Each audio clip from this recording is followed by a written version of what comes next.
कक्षा 9वीं के सभी स्टूडेंट फाइनली आपका 24 सितंबर के दिन होने वाला विषय हिंदी का अर्धवार्षिक परीक्षा सितंबर 2025 का पूरा कंप्लीट पेपर लेके आ चुके हैं। साथ में आपको इसी वीडियो में सभी प्रश्नों का फुल कंप्लीट सॉल्यूशन भी आप लोगों को बताने वाला हूं दोस्तों। तो आज की इस वीडियो को आप लोग पूरा कंप्लीट तक देखकर सभी प्रश्नों को अच्छी तरह से आप लोग याद जरूर कर लीजिएगा।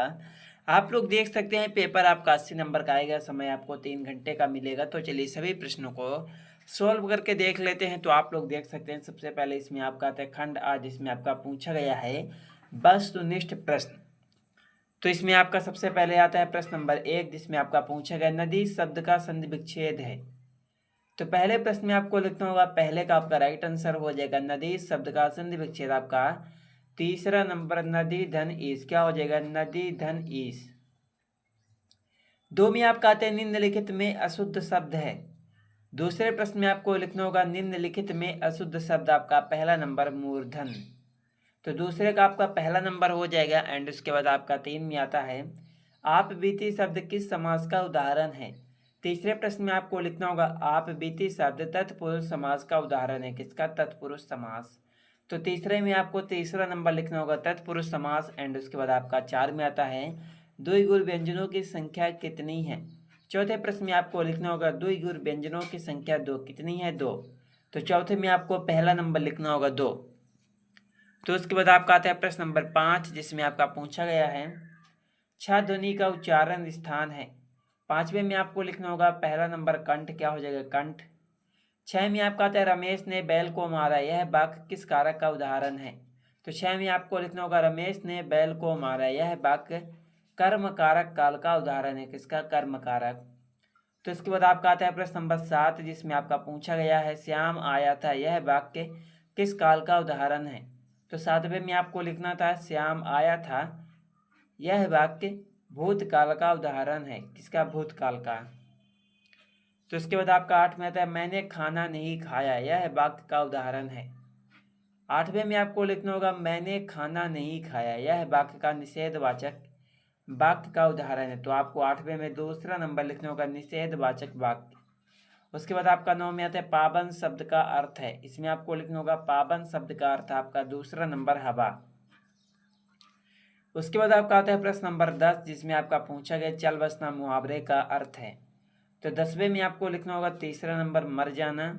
एंड उसके बाद आपका आता है प्रश्न नंबर 11, जिसमें आपका पूछा गया पहाड़ विशेष का विशेषण है। तो इसमें आपको 11वें में लिखना होगा चौथा नंबर पहाड़ी, क्या लिखना होगा पहाड़ी।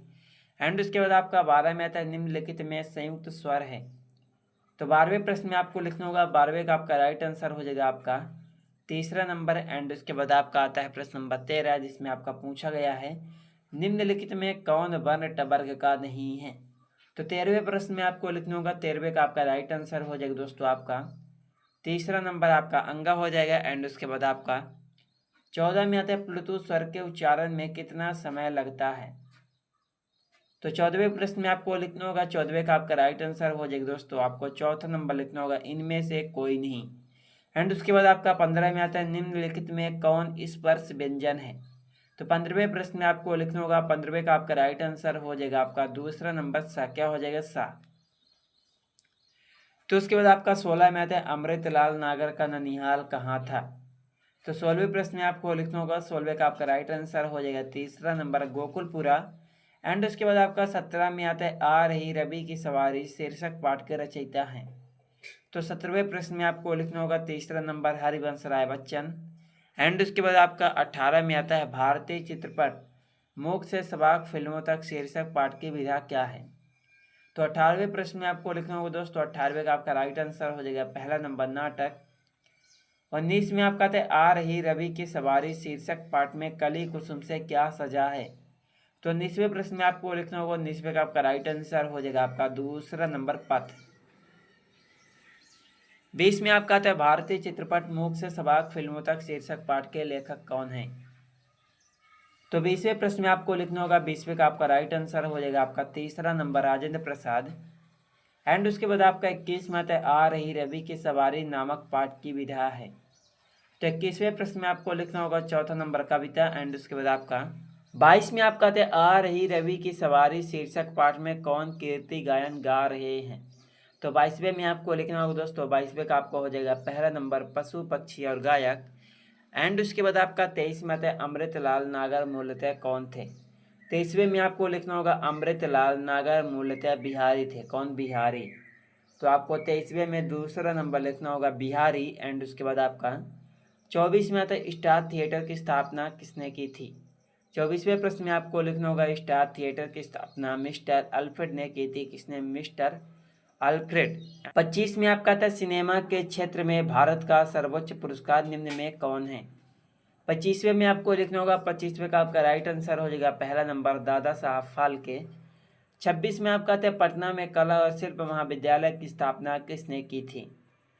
तो 26 में आपको लिखना होगा, 26 का आपका राइट आंसर हो जाएगा पहला नंबर राधा मोहन बाबू ने।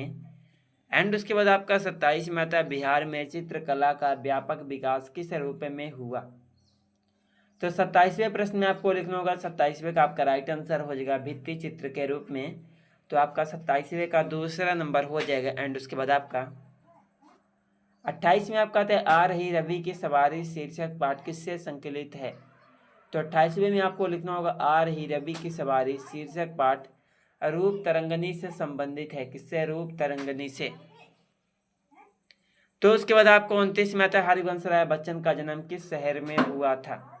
तो 29वें में आपको लिखना होगा हरिवंश राय बच्चन का जन्म हिमाचल प्रदेश के शिमला शहर में हुआ था।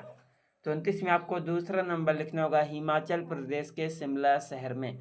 एंड उसके बाद आपका 30 में आता है बूंद और समुद्र किसकी रचना है। तो 30वें में आपको पहला नंबर लिखना होगा शरद जोशी। किसकी? शरद जोशी की। 31 में आपका आता है भारत का पुरातन विद्यापीठ नालंदा शीर्षक पाठ की विधा है। 31 में आपको लिखना होगा तीसरा नंबर निबंध। क्या लिखना होगा? निबंध। एंड उसके बाद आपका 32 में आपका आता है ग्राम गीत का मर्म शीर्षक पाठ के लेखक हैं। तो 32 में आपको पहला नंबर लिखना होगा शिव पूजन सहाय। एंड उसके बाद आपका 33 में आता है लेखक शिव पूजन सहाय रचित एकमात्र उपन्यास का नाम क्या है। 33 में आपको चौथा नंबर लिखना होगा देहाती दुनिया। एंड उसके बाद आपका 34 में आपका आता है ग्राम गीत की प्रकृति क्या है। इसमें आपको लिखना होगा ग्राम गीत की प्रकृति कर्कश है। तो आपको 34 में आपका तीसरा नंबर हो जाएगा। एंड उसके बाद आपका 35 में आता है खरी बोली का प्रथम महाकवि होने का श्रेय किनको मिला। इसमें आपको लिखना होगा खरी बोली का प्रथम महाकवि होने का श्रेय किनको मिला। रैदास को। किनको? रैदास को मिला। 36 में आपका आता है धूल शब्द का अर्थ है। इसमें आपको लिखना होगा धूल शब्द का अर्थ है धूल। क्या? धूल। एंड उसके बाद आपका 37 में आता है गुरु गोविंद सिंह का जन्म कहाँ हुआ था। 37 में आपको लिखना होगा गुरु गोविंद सिंह का जन्म कहाँ हुआ था। इसमें आपको लिखना होगा बनारस में। एंड इसके बाद आपका 38 में आता है कवि मंझन ने प्रेम को संसार में किसके समान अमूल्य माना है। तो 38 में आपको लिखना होगा दोस्तों कवि मंझन ने प्रेम को संसार में राज मुकुट के समान माना है। किसके समान? राज मुकुट के समान। एंड उसके बाद आपको 39 में आता है भक्त कबीर रैदास ने अपने राज्य के समक्ष अपने आप को क्या माना है। 39वें में आपको लिखना होगा 39वें का आपका राइट आंसर हो जाएगा आपका चौथा नंबर शक्तिशाली माना है। एंड उसके बाद आपका 40 में आता है कबीर रैदास की नज़र में ईश्वर की पूजा अर्चना के लिए चढ़ाए जाने वाले फल फूल जल कैसे हैं।